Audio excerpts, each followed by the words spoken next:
Friedman Adventures this beautiful Saturday morning, and I'm going to go visit with a really dear friend of mine. It's Marcus Fain. Marcus, good morning to you. How are you? Phil, how are you doing?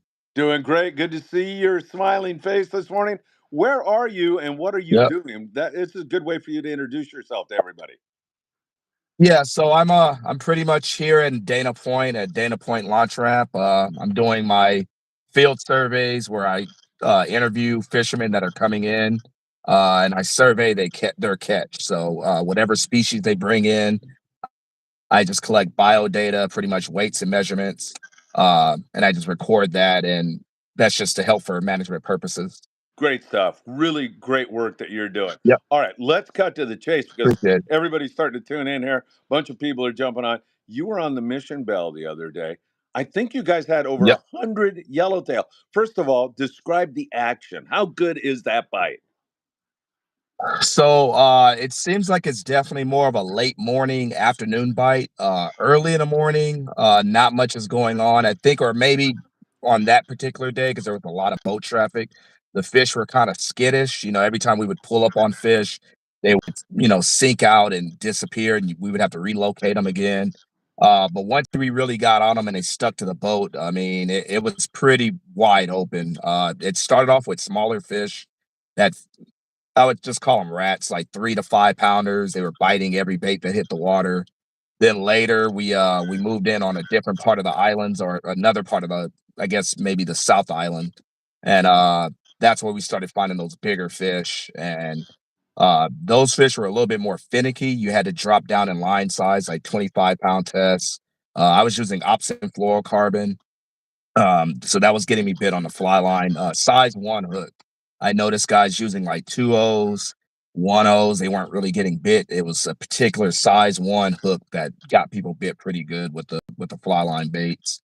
Um, then once the fish really started coming up to the surface, crashing on the chum, things like that. That's when the surface iron came into play. So mint or all white or blue and white, those colors, and as long as the jig swims pretty good, you got bit. So that's what I was noticing with the bite. Also, if you were casting a jig, it was all about, jig placement. So if you saw a boil, you didn't want to cast right where you saw the boil. You kind of had to look and see which direction the fish were moving after they boiled, and you wanted to cast probably about 10, 15 feet ahead of them. So by the time you brought that jig back, they would intercept your jig on the way that they were traveling. So guys who understood that, they were getting bit pretty good on the jig. But all in all, even people, it was their first time fishing. I think as long as they fly lined a good swimming bait with 25-pound test, they were bit. Man, I think I speak for everybody. You're going to be a regular on this thing because these are invaluable tackle tips. This is really good stuff. And it never fails, does it, Marcus? You get on the big fish. No, it doesn't. It's just repetition. I think just because I've been on boats, my dad got me on boats when I was about 7 years old, and watching all the old guys growing up in the Santa Monica Bay, fishing the Sea Spray, the Sea Redondo, the Del Mar, things like that. Just seeing what like old fishermen always did, just constantly changing their baits, adapting uh, to the pretty much the uh conditions that are out there. The conditions change every single day, so you just have to adapt.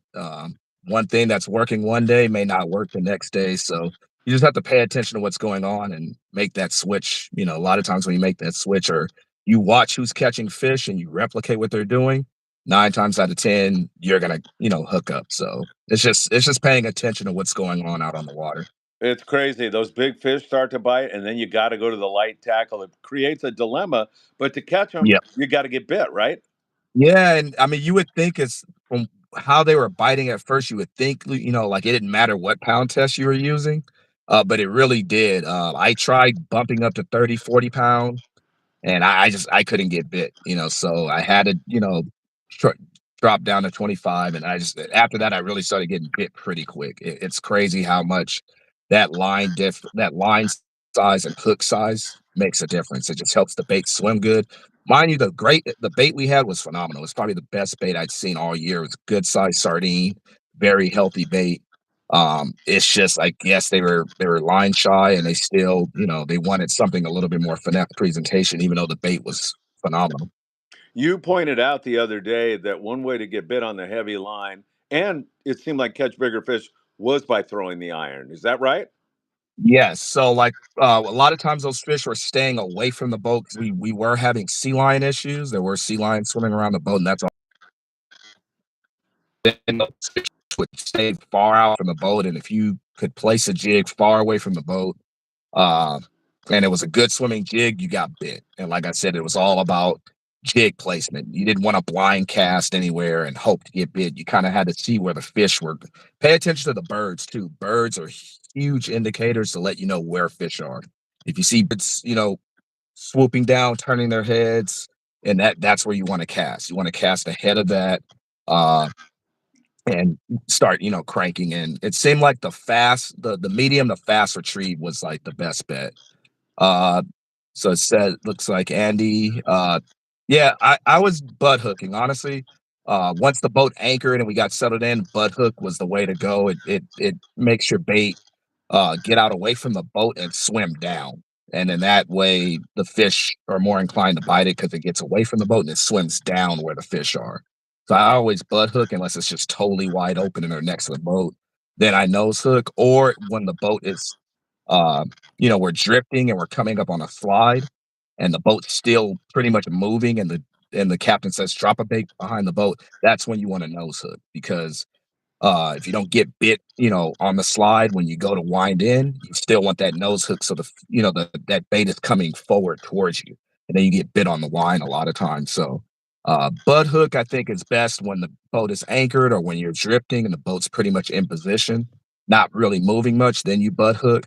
But when the boat's still moving and the captain says toss the bait back, that's when you want to nose hook. Or if the bite's just wide open, I don't think it matters whether you butt hook or nose hook. All right, good stuff. You are listening to Marcus Fain. He's going to spend a couple more moments with us, I hope. Q Ball is with us. He's saying hello. Yep. He's loving it. Josh Ritz is with us. AJ from Mexico joining What's us. up? And What's Andy up, just Josh? asked a That's my great buddy. question. Q Ball, you Yeah. got a lot of fans out there watching, and this is I see. Yeah. invaluable information. Marcus, a question for you. You said you don't want to blind cast. So do you literally stand there at the rail and wait for a signal? Yep, pretty much, off the side of the boats, like the starboard or port, kinda stay away from the stern because that's where everyone's fly lining baits if you're gonna throw a jig, or go up on the bow, and yes, you're kinda just sitting there waiting. Because unless there's just fish busting all around the boat, you you don't wanna waste energy casting and casting and casting and not, hoping to get bit. When I throw a surface iron, I want to capitalize, on every cast and make sure every cast counts. So I'm watching for birds. I'm watching for breaking fish. I'm even looking for bait. If I see bait like the chum that's been thrown out there, if that bait starts to swim upswell and I'm watching it, scurry on the surface, obviously it's getting chased by a fish. So that's a good place where you want to put your fish, your jig. So you just have to pay attention to things like that. I see a lot of guys just casting jigs, and they're not getting bit. And it's most of the time it's just because they're not putting the jig where the fish are. So you just have to pretty much watch and see what the fish are doing before you start throwing a jig. Cue Ball's loving it. Tony Gonzalez, good morning to you. Thank you for being here with us. Marcus, I know you have some rods, some sponsors perhaps that you would, I want to tell you, go ahead, mention how your rods worked. Anything else you want to give a plug to? And Yeah, I mean, me personally, I just I use Fishing Syndicate for the most part. I think they're great rods. Uh, they have a new series. They have a new line of rods, the S glass and E glass. Those are great jig and fly line bait rods. They are very not very well. The junior, there's the 90J Junior that's very parabolic, great for live bait fishing.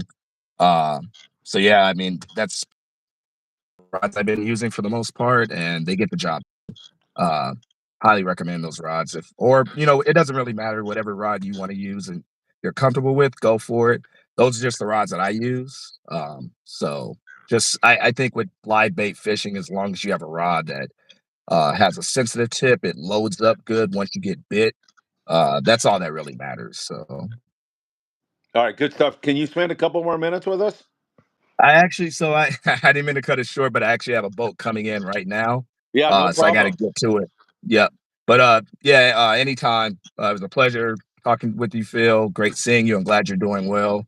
And I hope whoever's listening, that information helps you out on your next trip. Kick butt information. One final question for you. Yep. Any anchor fish, or were you just chasing breezers around? No, no, there was definitely some anchor fish. There were times where we would find fish and they would react to the chum immediately and stick to the boat. That's when the captain would put the anchor down. So he didn't really want to put the anchor down unless the fish were just really, sticking with the boat. Then he would put the anchor down. But a lot of times we were just chasing. The captain was just driving around until he got a sonar mark or until like we found birds where fish were at. So for the most part, it was half and half drifting and half anchor fishing, just depending on if the fish stuck with the boat or not. All right, I'm going to let you go now. Yep. I'll let you exit. I'm going to stay here for a little bit just to talk Okay. about what a great job you did. Thank you. Appreciate it. Take Take care, care. Marcus. All right, Marcus Fain, everybody. What a great presentation that was. I'm loving it. I just wanted to spend a little bit more time with you all. Tommy Tar fished half day trip out of Dana Point yesterday. We had a lot of pompano in the bait tank. Is this telling about what's to come? I saw a lot of pompano when I was a kid in the bait, and those were colder water years. So maybe that La Nina has something to do with that, Tommy. Hey, it's Abe, cool granddaddy. Any forecast for the first week of August? He's going to, let's see, the first week going to be on the Dana Pride for a charter. Let me tell you something, Abe. I have a forecast. Since you're going to be there, it's going to be wide open something. That is for sure. It's going to be really, really good. Thank you, Q Ball. Yeah, I'm telling you, Marcus really has it down. So remember, you guys, you're looking for a signal when you're throwing the iron. You are waiting for a bird to dip down. You're waiting for a boil. And Marcus says you don't just throw at the boil, you throw and anticipate the direction the fish are moving. You'll see that by the word the birds are flying in many cases, where the birds are moving in the direction that the school is moving. So if you get out in front of them with your cast, you can really do well. So really good stuff. And hey, got a trip on the pursuit tomorrow. What can I do to give myself the best opportunity to catch a yellowtail? Well, perhaps some of those things that we just talked about, keeping your eyes on the situation. And what I would recommend is they've got such a great crew there, Andy, on the pursuit. Talk to the boys and ask them, hey, guys, the yellows that you've been catching, has it been on light line? Can I get away with 25-pound? Is that going to work for me? And they're going to tell you, man, you better drop down to 20. You may lose the fish, but at least you'll hook them. Or they might tell you they're biting the 40-pound, which they're not. But things change from day to day. We have no idea what's going on board the pursuit right now. So I would definitely keep that in mind. Okay. Just talk to your crew. And Andy, best of luck to you, my friend. I hope you have a really, really great and special day on the water. Hey, you guys, I'll tell you what a great special update that was. Marcus Fain is Marcus, you're gone. So you're not hearing this right now. You're gonna hear it later though. You're gonna be on here way more often. So knowledgeable, such a great orator, really, really fantastic. Loved all the information he got over to all of us. It was fantastic. All right, folks, I got a lot of work to do around here. I got to keep you in touch with all the hot bites in Baja and Southern California and so much more. Hey, make Marcus happy and pound on that like button. We would deeply appreciate it if you could hit that like button. I'm watching it go up as we speak. No, it's not moving. What's going on? Hit the like button. Share this with a friend. Don't forget to subscribe to the Friedman Adventures YouTube channel. You can also follow us on Instagram, TikTok, on Facebook, and of course, Apple Podcast and Spotify. As always, it's a great pleasure for me to spend time with you. Deeply appreciate you taking time out of your busy morning to spend some time with us. And we'll continue to watch some really great fishing. Morning briefing early tomorrow morning. Wow, that explosion of white sea bass in the Channel Islands. Tremendous, great kelp patty fishing going on. You can check that out on the morning briefing from this morning. Cue ball, you're the man. Thanks for hitting that like button. And thank you all for joining us. Have a great weekend, a wonderful morning. And I hope to see you all really, really soon. Take care, my friend.